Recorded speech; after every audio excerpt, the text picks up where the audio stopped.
সাতই জুন আমরা ভাষা আন্দোলনের মাধ্যমে আমরা বুঝে গেছিলাম যে পাকিস্তানের সঙ্গে আর নয়। আমরা ৬৬-তে এসে ৬ দফা যখন ঘোষণা হলো তখন ছিল একটা টার্নিং পয়েন্ট। এই ৬ দফা এমনই একটা দলিল ছিল যেটা স্বাধীনতার একটা দলিল ছিল। সারা বাংলাদেশের মানুষ এই স্বাধীনতার ৬ দফাকে তারা অ্যাকসেপ্ট করে নিয়েছিল এবং ঘুরে দাঁড়িয়েছিল। সেই জন্যই ৬ দফাটাকে আমরা বলি আমরা ঘুরে ফেরা মানে দফা। এটা আমরা বাংলাদেশকে চিনেছি, বাঙালিরা আমরা একত্রিত হয়েছিলাম।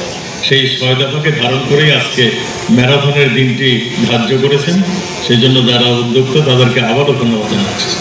আমাদের এই ৬ দফার কিন্তু আমাদের যেই জায়গায় আপনারা দাঁড়িয়ে আছেন এই জায়গায় একজন শ্রমিক প্রথম আত্মহতি দিয়েছিলেন, তিনি আর কেউ নন, তিনি মনু মিয়া। তার নামে বঙ্গবন্ধু একটা স্কুলও করে দিয়েছেন, মনু মিয়া স্কুল, তার স্মৃতি ধারণ করার জন্য।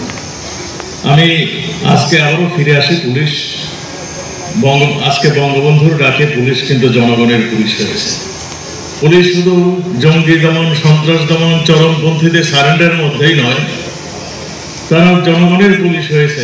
আপনারা কোভিড কালে দেখেছেন এই আমাদের কোভিড হাসপাতালে মা কে ফেলে সন্তান চলে গিয়েছে, দাফন করতে আসেনি।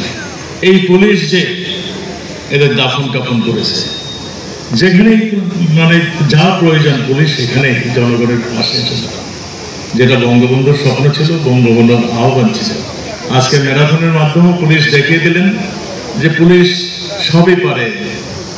পুলিশ যেমন মানবতার সেবা করে তেমনই ভাবে দেশের সকলকে একত্র করে মানে একটা এই যে প্রতিযোগিতা, মানুষের উপকারের জন্য মানুষকে এক প্ল্যাটফর্মে এনে একটা স্পোর্টসের মাধ্যমে যে একত্রিত করা, সেটাও পারে, সেই দক্ষতাও দেখিয়ে দিয়েছে। সেই জন্য আবারও তাদেরকে ধন্যবাদ জানাচ্ছি।